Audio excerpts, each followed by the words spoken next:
Good afternoon. I am very, very pleased to be able to be here today to welcome Robin Bissell, who is the director, producer of the film The Best of Enemies. We want to have a spirited conversation, and we want to leave some time for you to take part in that same conversation. So, why don't we have a seat and get started? Thanks, Greg.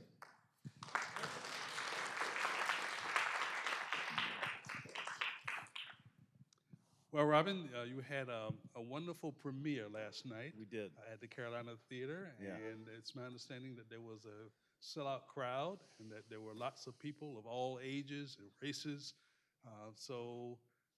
What is your opinion of Durham? Well, I've been coming. I was telling Eddie earlier that I was coming down here when I went to University of Maryland. The best man at my wedding, my best friend, went to Duke, and both of his older brothers did. So I knew Durham well. I would come down every time the Terps were playing at Cameron. I would come down. In fact, he named his daughter Cameron and his son Quinn after Quinn Snyder. Just so you know. So that's how big a fan he is. So I love the city. Last night was great. People, especially the families, have been waiting a long time since I started promising I was going to make the movie, and they've been very patient with me. So I think we had 70 family members between Ann's family and CP's family, Howard Clement's family. Some were there, and of course Bill Riddick and his wife Dolores are still from Raleigh, so they were there. So it was just I couldn't have asked for a better night, and I think we all just had this big shared experience. Just really proud of the city, proud of this story. I was just so proud that people liked the film and that I did okay. Well, I was in a meeting earlier today, and people were showing uh, photographs from last night. So it seems like there were lots of people who wanted to take their photographs with you and the stars of the show. Oh, yes, yes. That Yeah, was I kind of disappear when Taraji walks in the room, but before that, they do want to take my picture. well, great, great. Can you give us a little bit of information about the seed? How did this idea get started? You're not from Durham, so how did you get the knowledge of it, and what intrigued you about the possibility of doing a film on these two outstanding folks? Yeah, so I left the East Coast for Los Angeles in 1991 to become I fancied myself a singer-songwriter, which I did for several years. It didn't work out, but it was fun. And so then I kind of segued into the film business, kind of fell into producing. So we had just done a film called Seabiscuit, which many of you may have seen, Yeah. another historical film.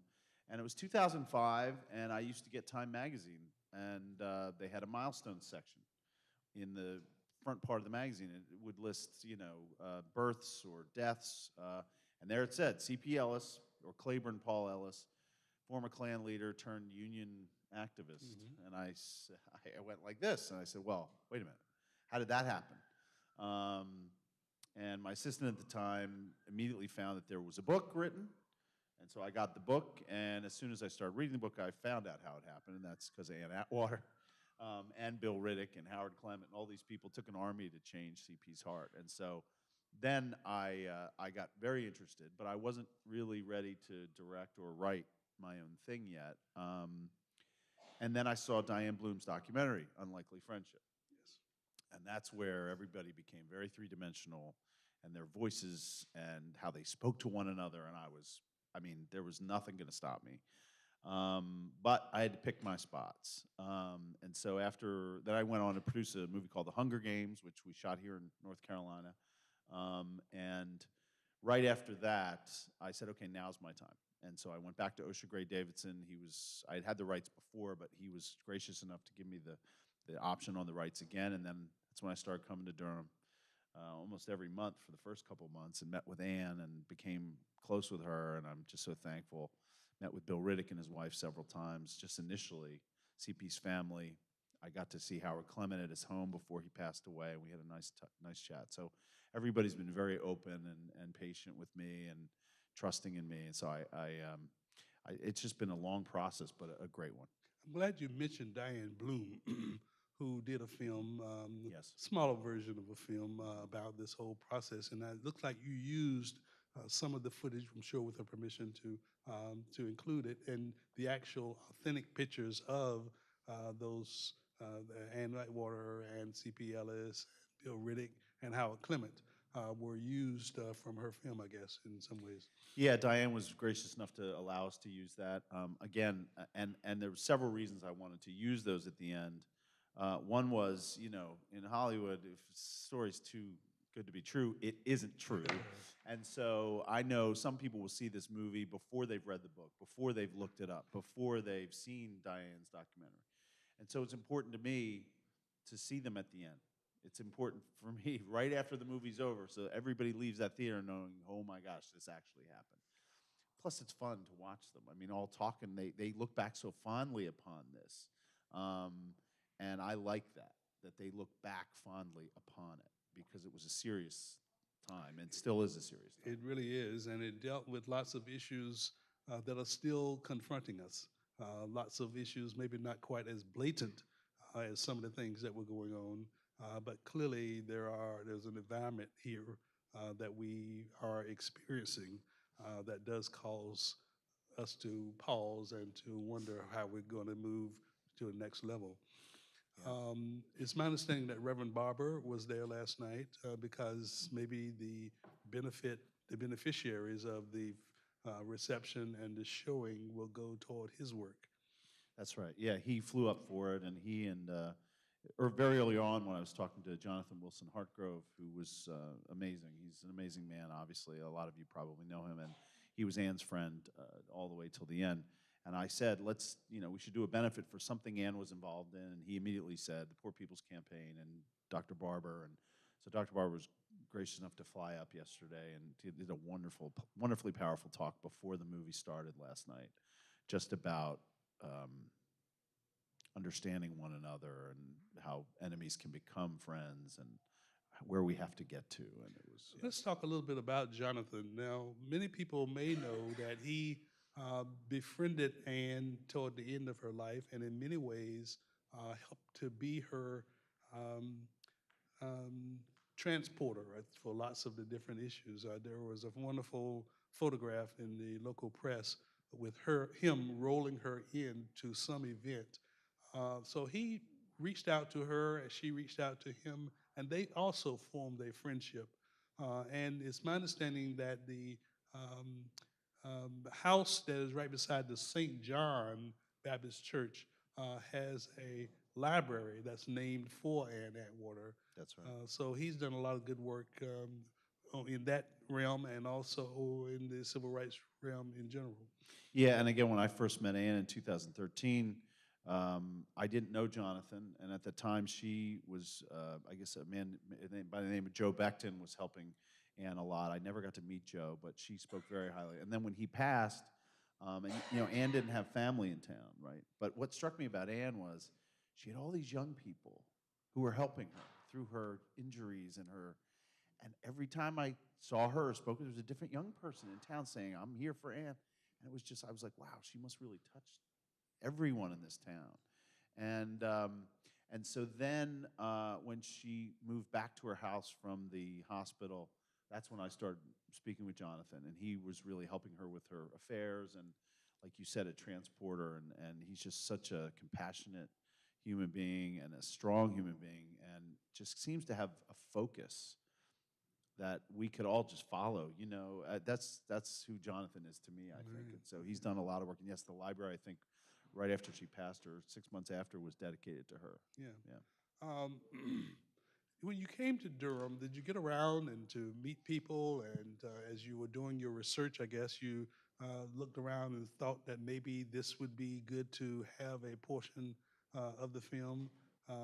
What goes into the development of a film, particularly when you know you're not going to film it there, but you want the setting to be somewhat similar along the way?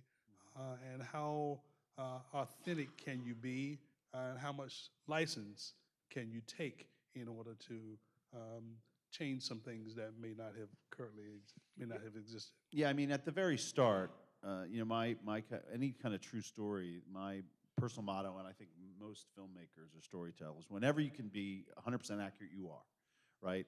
In Seabiscuit, we took a few licenses here and there, but thankfully this story is so full of amazing truths that I didn't have to cut too many corners, but you only have a couple hours in which to tell your story.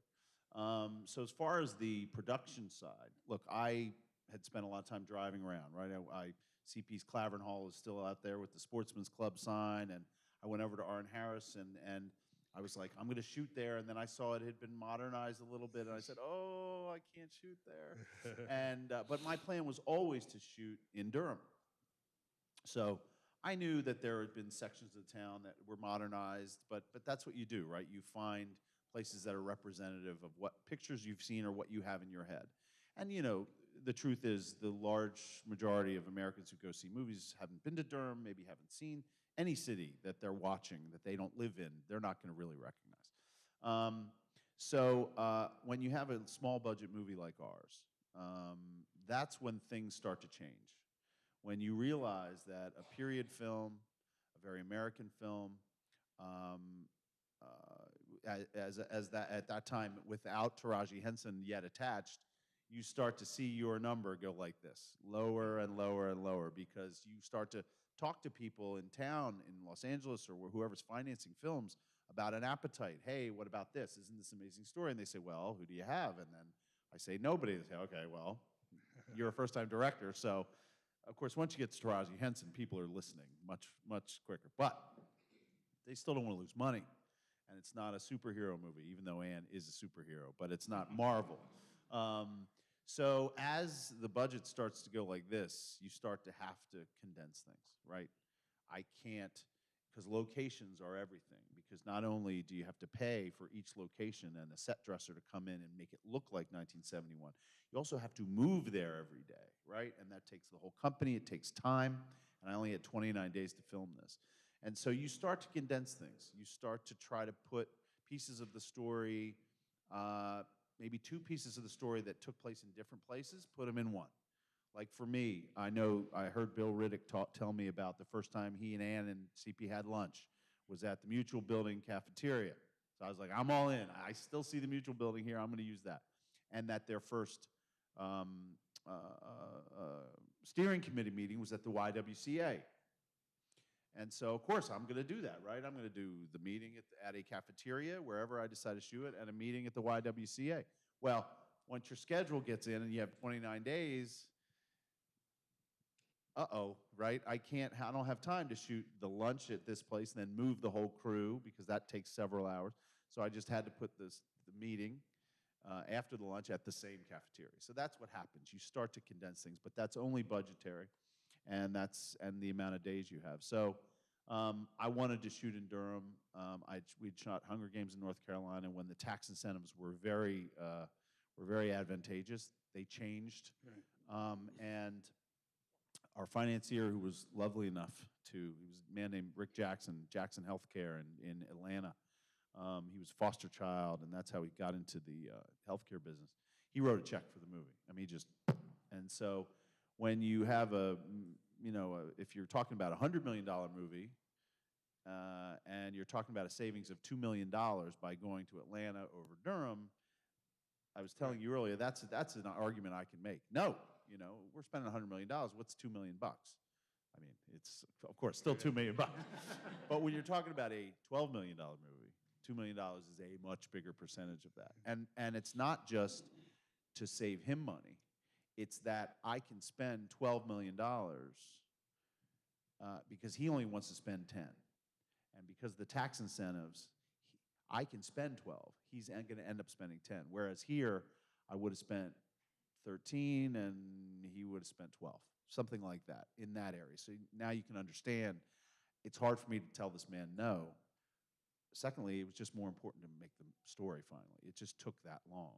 And at the end of the day, that's it. It's just making sure the movie gets to the screen, because it's just too important a story. So. And there are all kinds of decisions, like fiscal decisions, have to be made like that, because, like you say, a few dollars here, ends up to be real money. Absolutely. So, yeah. And look, even the actors. I mean, Taraji Henson, she makes big money on certain films, no doubt about it. And um, she could have asked us for big money, and she wanted to make the movie and did not. And that's the same with Sam Rockwell. And that's when it becomes a labor of love. When people do favors, all the rest of the cast are well-known actors. I begged and pleaded, and they loved the story, so they came down and worked for very little money. So Let's talk about those two actors. You see C.P. Ellis there in the film there. I thought that Sam Rockwell did a good job of portraying what I would think would have been the transformation of a Klansman into someone who had a much more caring heart. Ann Atwater, Taraji P. Henson, had the same kind of capturing of the spirit of Ann Atwater. I was telling you earlier that having known her just a little bit, I was impressed with the manner in which she sat. And I don't know if many of you who knew her or not, but she was not as dainty and delicate as some other people, not only in terms of her mannerisms, but also in terms of language and other kinds of things. So I think both of them captured the spirit of those two characters and did a good job of portraying them. I'm glad you thought so. They're, consummate artists and super prepared people, which is always helpful, especially when you only have 29 days. And we had no rehearsal. I didn't actually get to rehearse the two of them together. I knew they were both amazing actors, and they were going to be perfect for these roles. But you talk about chemistry, right? On-screen chemistry. So you don't know that until the first day. Of course, cameras didn't even have to roll for me to see the chemistry, because as soon as they saw each other, they were joking even before the cameras rolled. So we had a great time. But yeah, so it was really important to me, first of all, knowing Ann Atwater as I did, it was all about her spirit for me, for Taraji. And Taraji's such a powerful actor and artist, that voice and those eyes, that's all that mattered. Plus, she's a huge heart and can be vulnerable. And that's what I learned in meeting Ann, that she wasn't Roughhouse Annie, just Roughhouse Annie. She was Grandma Ann as well. Big heart, a lot of compassion. So that's all that mattered to me. Well, Taraji shows up, padded out, and she had these, boobs, and so, and I said, "Really, you want to do this?" She's like, "Yeah, I'm going to do this." And she said, "Don't make me smaller, because then I'll lose the walk." She goes, "I know how to walk with this." And she talks about it. She had it down, and then she brought out this handkerchief, I guess, that her grandmom used to. And it was like, I just saw this transfer. I was like, "Oh my God, how lucky am I to have this?" Well, I was talking about the sitting and the mannerisms, but I also noticed the chest size. Yes. I said, I don't believe that Taraji is quite that well endowed.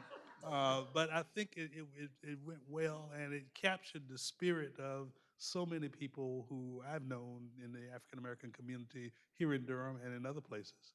And Sam did good. too. Yeah. Again, look, I grew up in the suburbs of Philadelphia, sheltered. I was a white guy. So I don't know what it's like to be poor in the South. I don't know what it's like to be black in America, and I don't presume to know. So that's why it was so important for me to have Ann Atwater talk to me for 3 years, keep me on the straight and narrow, and Bill Riddick. And so and that's what you do, right? I can only tell a story, but I have to rely on people like Ann and Bill and Taraji to fill out the stuff that I can't possibly know, what's in here.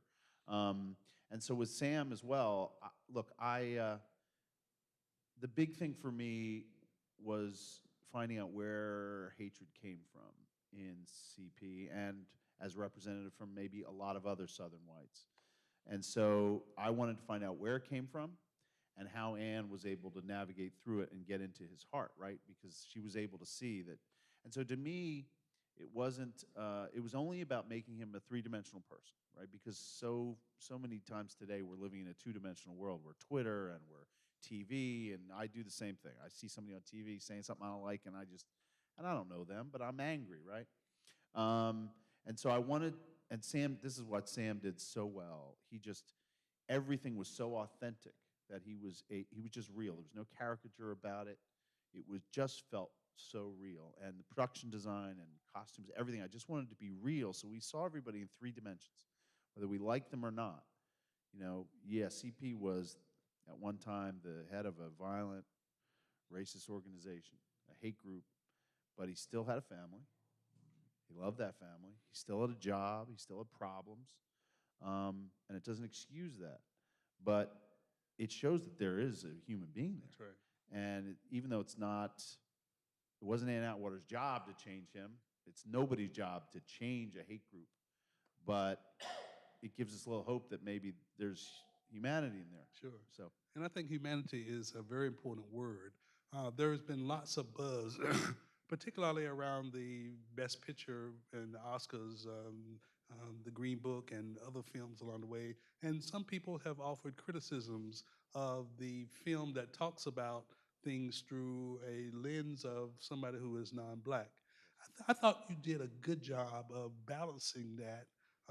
You saw the humanity and the change, the transformation that came from and through Anne, yes. and the same thing through C.P. Ellis. Was that something that was intentional to make sure that not so much to quiet the critics, but to make sure that both of them exhibited that humanity? Yeah, well, again, storytelling for me, a character arc is the interesting thing, right? Who goes through what transformation? I don't think about critics when I mean, if I was worried about critics, I wouldn't have told the story because I'm gonna get criticized, right? I made a member of the Klan a human being, right? That's gonna come with its own issues, but it's not through the lens of C.P. Ellis, right? Look, I could have just made a film about Ann Atwater's life, which would be great, but I'm not the person to tell that story. Sure. And I don't think I could have done her justice because, again, I was saying I'm a white man from suburbs. I couldn't possibly presume to know, but it felt important to me to actually watch in an intimate way the way that her being the catalyst for his change was working on him, right? If I just made him a two-dimensional bad guy over here and then saw the change on the other side, well, that's not. I'd rather know how that happened, and that means I have to spend time with him. Sure. You have to, and so. But the other thing, there are labels stuck to movies and things like that, and this story is a lot about labels, how we label one another in 2 or 3 words, right? But to me, I was very fortunate because this didn't fit into those labels for me. CP was saved by an army of people. Yes. It was Ann's army, Howard Clement, Bill Riddick. He was saved. He didn't save anybody, That's right. And so that was fortunate for me. Well, and the character development that went on, I mean, the interesting thing for me was to see CP and his Klan members who were doing the bidding of the White Citizens Council, people who maybe did not have much for them socially along the way. So there are these social stratas that we deal with that we sometimes forget about because race comes in and we had to deal with it. On the black side, I guess there were also issues concerning different social stratas that went on there too. So there are lots of issues that I'm glad you brought out. Yeah, well, and that was something unique to me about Durham, which I liked for the story because I felt it was unique, and maybe this is, I'm sure, well, it is my ignorance at the time, and maybe I'm still ignorant to a lot of this, but I know after reading Osha's book and hearing about Howard Clement and and knowing that early on Durham was kind of touted as the most progressive city in the world because it had the largest African American owned business in the world, right? Millionaires, right? But socially, it wasn't so progressive, right? Sure. But they like to tout that. And so to me, it was like, I always put kind of racism in a box when I was younger, even though I'm kind of a forward-thinking guy. I was like, oh, it was really a class struggle. It's not about, and that's true to some extent. But to me, it was so interesting because there was class struggle in the white community and in the black community. That's There was a very, there was a class difference, big class difference. And so for me to be able to have Ann mad at Howard Clement, because Howard was a lawyer and fancy and, that's great, right? Because and CP's kind of complex relationship with the white power structure at City Hall and, not here, but, so that was unique for me. And that's a great way to tell a story. And so Yeah, and again, I do like to talk about it because I think that white power structure and rich power structure in this country loves to create division, right? Because the middle to lower class white people in this country and the middle to lower class black people in this country should all be on the same team. I mean, they should all be trying to get our leaders to help them just get ahead, right? There's so many people that work so hard and they can't send their kids to college or they can't have health care. I mean, it's terrible. So, and I look back, we talked about this earlier, it's gone back hundreds and hundreds of years. In the Civil War, there was the Conscription Act of 1861, and that said that, you know, it was the first draft, I guess, and all these poor whites in the South who didn't own one slave were going to fight for the rich the rich slaveholders. And then there was part of that act that said if you owned 20 slaves, you didn't have to go to war. That's right. That's right. I mean, come on, Or you could take your slave with you. That's right. That's right. So,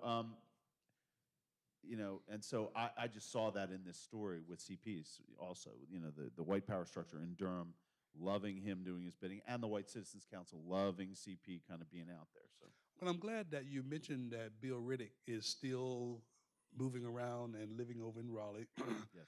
Because the charrette opportunity was a wonderful way of talking about ways that the people themselves could actually help to solve the problems that were confronting them. Yes. So I'm glad that that was there. Even though some of the people in the film and some of the people in real life still have a difficult time pronouncing the word and those kind of things. That's right.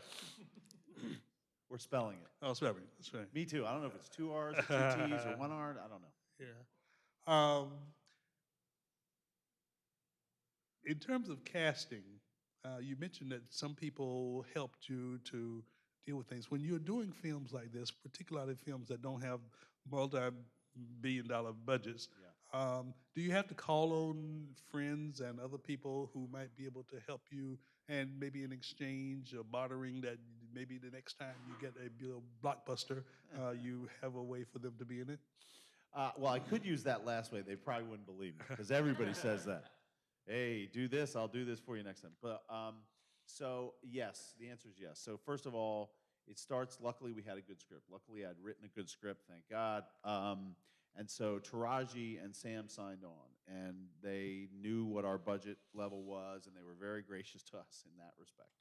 But then, so because I had to shoot outside of Los Angeles or New York, and I had a small budget, I really could only fly in 6 or 7 cast members. That's it. Everybody else I had to cast locally, because when you fly somebody in, each person that you fly in and put up for several weeks, it's like $50,000 just for travel and living. So you budget that. So I then started calling on favors. So Wes Bentley was one of them. We had done Hunger Games together, and it wasn't just me. Deborah Zane, who's one of the biggest casting directors in Los Angeles, is a good friend of mine. We've done 3 or 4 movies together. So when I did this, I asked her, please do this. She said, okay. So she helped steer some of this. So Wes Bentley did us a favor, right? For very little money, came down. Ann Heche is a good friend of mine who plays Mary Ellis in the movie. I called her, and she said, are you kidding to work with Sam? But she knew I didn't have money. So that was a favor. John Gallagher Jr., Tony winner, came down, and he said, what, this little role? And then he read it, and he liked it. So yeah, you do a lot of that. But so then Deborah Zane and her associate, Shana Markowitz, who are both co-casting directors on this film, came down to Atlanta for a weekend, and they pre-called everybody for the rest of all the parts. And we sat there for 13 hours each day and had 3 or 4 people come in for each role, and I just, it was great. It was really great. And it's interesting because of the tax incentives in Atlanta or in Georgia now, it's like Hollywood East. I mean, all the Marvel movies get made there, or Tyler Perry movies get made there. They've just built up Pinewood Studios. Now, I don't know if you know, Pinewood in England was the biggest soundstage in the world forever. They did the original Star Wars there. Now they built a new Pinewood in Georgia. That's how many films are being shot there. So a lot of actors who are great character actors and a lot of crew members have moved to Georgia. indefinitely because then they can work as locals and they'll get hired. So there's a lot of great actors who I've recognized and knew that were in Georgia already. And I said, oh, he'd be great for Wilbur Hobby, or he'd be great for the judge, or, you know. So I know he didn't look like Wilbur Hobby, by the Well, way. I was about to I've talk seen about that. pictures of Wilbur. That was the thinnest I've seen Wilbur Hobby. And I couldn't quite figure out whether or not he was being cast as a lawyer or as a union organizer as he was.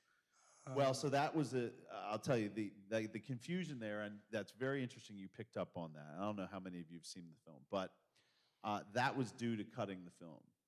Because get Wilbur, the judge says, get Wilbur Hobby in here, and we know that's a bit of a, you know, a scene that I know there was a judge involved, but it wasn't this exact thing. Then I had Wilbur coming to the courthouse and sitting on a bench outside waiting to be let into the judge's chambers. It took too much, it was too much time. I didn't shoot it that well. It was my fault. But then you would have been much clearer that this was kind of an outside counselor who kind of had toes in both communities and Wilbur Hobby, right? But instead, I had to cut from the judge saying, get Wilbur Hobby in here, to Wilbur Hobby sitting there, and he might just be in the next office.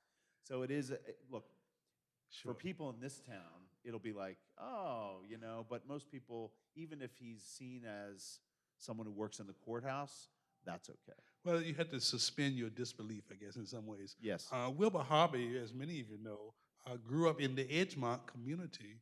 Oh, he did? I didn't know. Yes, yes, indeed. He was right there.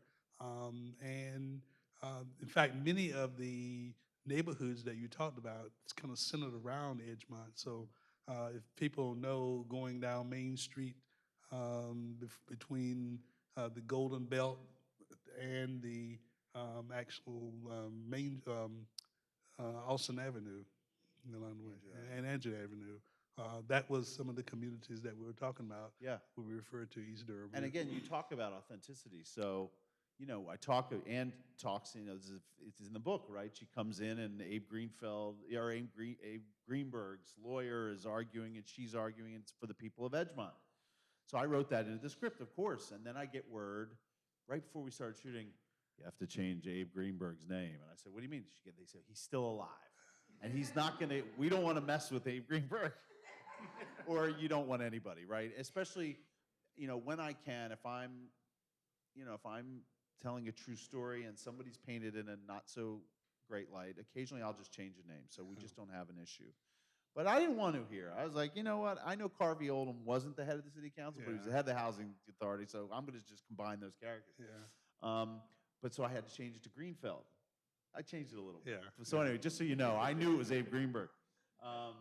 But yeah, so and the other thing, just the name Wilbur Hobby is so great for me to use because it's such an unusual name. So I hear, get Wilbur Hobby on the phone. Wilbur Hobby's on the phone. And then when Bill Riddick goes to see CP, he goes, Wilbur Hobby sent you? So you just know that Wilbur's everywhere, right? He had just his the hands. name, That's it's so right. great. So yeah. He had his hands in lots of different things. Yeah. Unfortunately, people were after him for the organizing efforts that he put forth. But I didn't know that. He was really great. And with the tobacco industry here, he was able to bring black and white and I guess to some degree Hispanics and other nationalities here to work together to forge a livable wage back in those days. We've had lots of discussion here. I think it might be good if there are people here in the audience. There are other questions that I have, but if you have some questions, why don't we give you the opportunity to get involved in this conversation? Yes. I'd love to answer a question from you.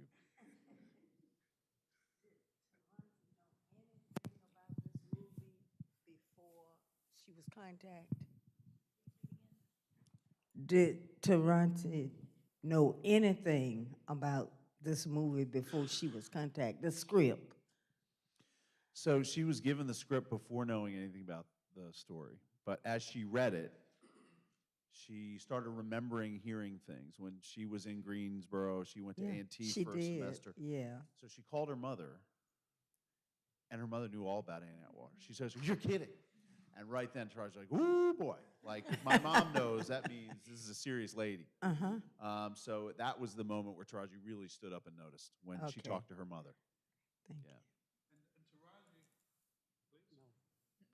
Taraji Henson has other connections to North Carolina. In fact, I've read somewhere that she spent lots of summers in the little Halifax County town of Scotland Neck. That's right. So some people may recognize Where is that. Scotland Neck? This is in eastern North Carolina, up near where Bill Riddick said that he was from. I think he said he was from Hereford County. Yeah, or Um, Hereford, sorry. Northampton County, where Virginia Williams is from, Okay. is right next door to Halifax County as you go up I-95 going north. Okay, great. Yes. Why don't you just line up at the microphone? How does the timing of this movie compare to when schools were integrated for the first time in Durham? Well, actually, let me go back. Brown v. Board, 1954, but it took 3 years before any school district in North Carolina had even the token integration. In 1957, Greensboro City, Charlotte City, and Winston-Salem City, all three had progressive young superintendents who got together and said that we need to take the plunge. And they did so. In 1959, there was no new integration, and these were just 1 or 2 people, 3 or 4 folks. In 1959, Durham, High Point, and 2 other places that you might not recognize as being places where you would integration, and that was Wayne County, Goldsboro, and Craven County, New Bern. But Craven County and Wayne County had to have asterisks beside their names because they did it only for one reason, because they had military facilities there. Seymour Johnson in Goldsboro, and the federal government told them that you have to integrate. We cannot send children of one soldier to one place and children of another soldier to another place, airmen, I guess it would be, and they forced it. Not for the regular black people that lived in Wayne County. They had to wait until the mid to late 60s to have the integration. Full-scale integration here in Durham did not take place until the late 1960s. And some, as you can see from the film, even in 1971, there still were still particularly black schools versus white schools, but integration had taken place. My wife was in the first integrated class at Bethesda Elementary, and she was born in '59, so I guess it was. Shortly thereafter, but she probably, maybe she didn't go there right away because Bethesda was a part of the county schools. They did not do any integration until 1965, 64, 65. Yeah, when that'd the be your civil first rights- grade. Okay. Now, she had an interesting story to kind of. Yeah. Yeah, and that's one big thing I learned from this is desegregation and integration are not the same things. I didn't know that. I didn't get that before I started, researching this. It was one thing to put one black person in a white school and one white person in a black school. That's not integration. Hi, I want to first thank you for, it seems like so many Hollywood films fall into maybe 5 or 6 different templates, and it's always so terrific to see somebody break the mold and take that risk. So I want to thank you. Thank you. A lot for making a movie that matters. I was super lucky to meet Ann a few times, but to have several deep conversations with CP. And one of the things that I heard him tell in the story twice was that there were 2 events in short order that caused an epiphany for him, and that weren't quite presented this way in the documentary. So it was sold out. I didn't get to see your movie yet. I'm sorry. But he said that being downtown and having had one of the bankers be out for a Klan rally at his Clavern, and then in a day or 2 later, he was downtown, and the banker crossed the street rather than shake his hand. And this took place very close in time to where he went to one of the first meetings of the charrette and heard Ann talking about how her child was being beaten up for who Ann was. And CP's son had been beaten up for who his dad was. And having those two things come close together just made an epiphany for him. Yes. And I'm wondering if the film includes, because talking to both Ann and CP, I could see that people could take things they had been very committed to and have a change happen out of their hopes for their children. And I'm still hoping that we can make some big changes in our culture out of our best wishes for our kids. That's great. Thank you very much for those and your questions. So I was struck by that story about the banker, and I didn't remember it was a banker. I thought it was somebody on City Hall, but you're right. I believe it was a banker who crossed the street, and that was a big like hit to him. Like, oh, they don't want to be seen with me. So I thought about that scene a lot and figured where could I put that, and instead I decided to use kind of two instances with his kind of an interaction with Carvey Oldham, who was kind of pulling the kind of puppeting CP a little bit. The first was I have Carvey coming to his gas station, but not getting, when he gets out of his car, they don't look at each other, so he can kind of talk in code to CP. And then later in the movie, when CP's upset and he's starting to change, he goes to Carvey's house angry, and Carvey's having, he's up for re-election, and he has donors in the house, fancy donors, and he doesn't want to be seen with CP. He takes him around the side of the house. Why are you here? And that's similar. I felt like that was similar, and it fit into my story. I really wanted that kind of scene, and I think it does kind of that.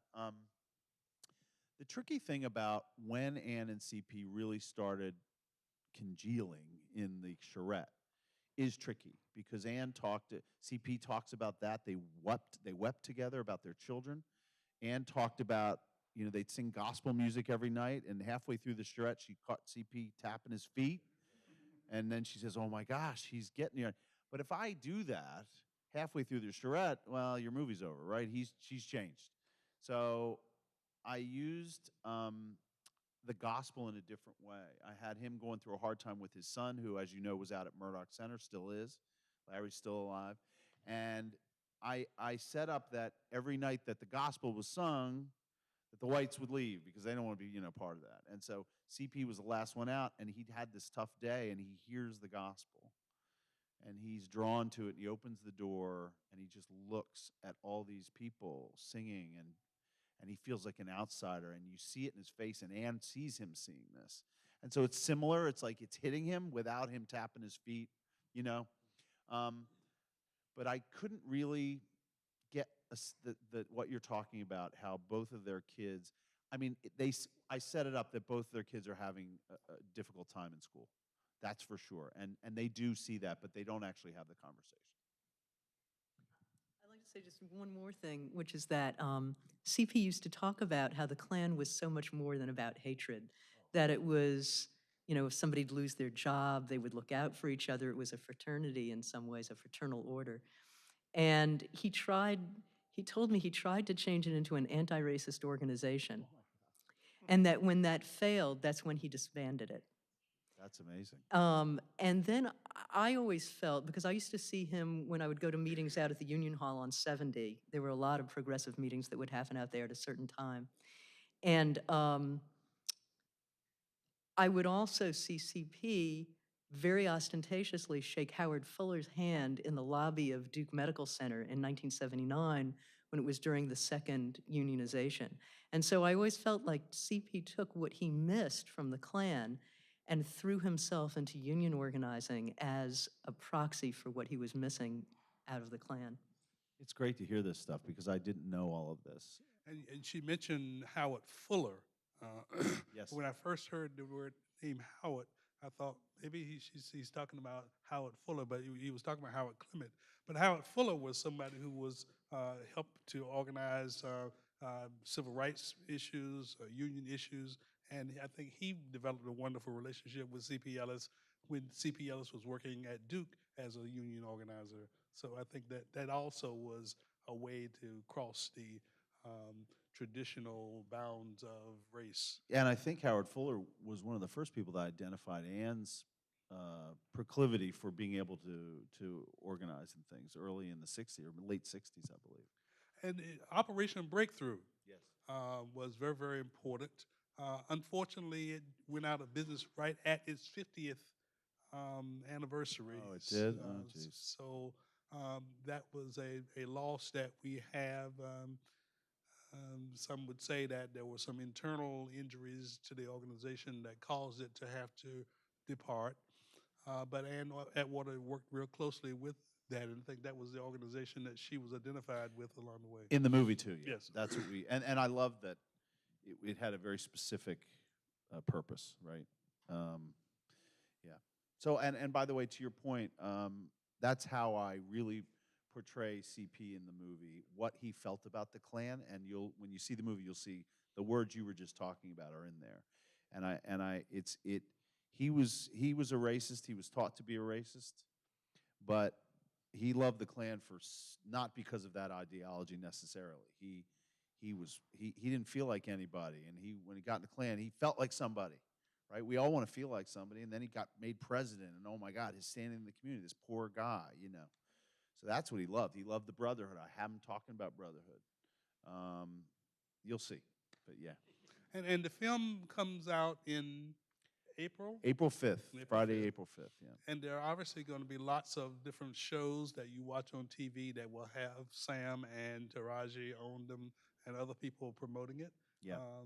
Maybe even you somewhere along the Yeah, way. I'll be there. If Sam and Taraji, they'll be talking to them. But yes, sir. As a storyteller and a Caucasian middle class who grew up in Philadelphia, how do you perceive this narrative of this movie to grow through, let's just call these perilous times, and make a mark that will instill in our children for things to change? How do you promote that? It's a great question. And I think, I could stand here all day and talk, right? But So I'm can not, we all. Of course. But I guess me being able to make a movie is the best thing I can do, right? And lend voice to Ann and lend a bigger platform to Bill Riddick, and that's what I can do, and that's what I'm interested in. Art can be a very powerful thing. Absolutely. If it captures the imagination. And I don't know, many of you know this, but maybe you all do. But a film was instrumental in seeing the Klan's membership at its highest point ever. And that was when the first epic movie, the most racist movie ever made, The Birth of a Nation. Woodrow Wilson screened it at the White House. It was the first movie ever screened at the White House. And that galvanized the Klan. It was the rebirth of the Klan, right? I think it went to something like 5 million members, like that. So movies can, art can do something, right? But it also shows you when our leaders open the door to that kind of thing, as Woodrow Wilson did by screening that movie and other things he did. It emboldens people to be vocal. And look what's happening now, right? Our leaders are not necessarily closing You're the door. emboldening people. Absolutely. So again, I can, be angry and, I feel it, but I'm not having to live it, and I never have, right? And so this story touched me so much, and I was talking about this with you earlier. I wish it wasn't so relevant, right? Because I thought it was relevant in 2005 when I first heard it, and probably 10 years before that, and you just keep going back. And now look at us. I mean, so I wish the timing, and I didn't plan for this, I wish the timing wasn't so perfect, right? Because that means we'd be in a better time, and we could just tell a nice little story about Ann Atwater and C.P. Ellis. But I don't know. I guess that if Ann's selflessness and her power and her being a catalyst can give us a roadmap for other people maybe to change, that's what I'm hoping for the movie, But it has to get into the culture first. Yeah. Thank you for your question. Yes, sir.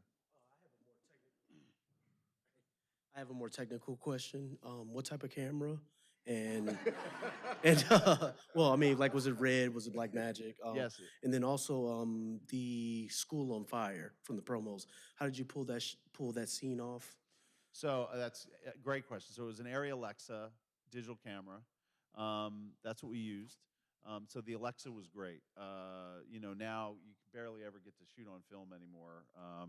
And by the way, now it looks like film. And it's great because you don't have to change the film. All this stuff. There's also an Arri Alexa, and I wish I'd had this, but it's more money. There's an Arri Alexa Mini. And when you're making a small movie like this, I only used that kind of handheld feel twice in the movie and there were two kind of intense moments but I don't like this so much, but I do like what's called a steady cam, where the cameraman wears a harness and he can walk around and it feels like you're on a track, like you don't notice the camera. And so I wanted to use that a lot in this movie because when you put down track and you have to move it, that takes so much time. The problem was we didn't have the Alexa Mini, and the Alexa is just as heavy, if not heavier, than a film camera. So I could see our cameraman wearing this thing, and it was getting tough, and it was hot. We were in the summer, so I didn't use it as much as I could have. What was the other question? Oh, fire. So I'll tell you what happened. So we went to this school which had been condemned. I have a picture on the second floor. There's a classroom that had grass growing on the floor, the entire inside of the class. So anyway, so we said, okay, we can put this on fire. So we couldn't actually put it on. Well, we couldn't actually put it on fire. So we had put smoke bombs and stuff on the top of the roof, and they didn't really work. It looked like someone was smoking a cigar up there. So I mean, really, literally. So and we were running out of time, and there's lightning. Oh my God, it was terrible. So we did break out some windows and put fire bars you see in tight shots on the windows. So I got that, and then we blew smoke out, and it's all healthy. It's healthy smoke. No, it's steam as the kid's running out. But I didn't have it, right? I could just have the fear and the smoke.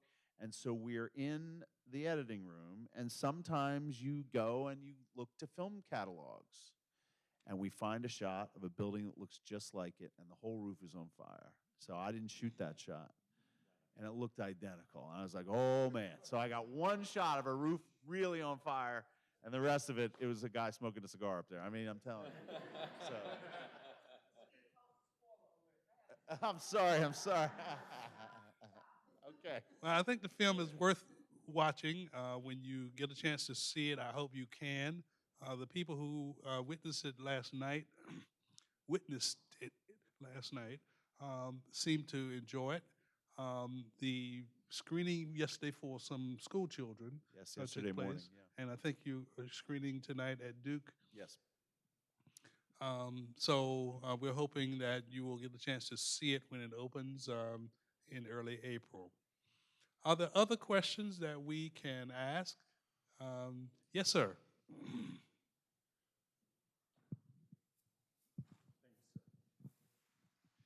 Thank you so much. I haven't seen the movies yet.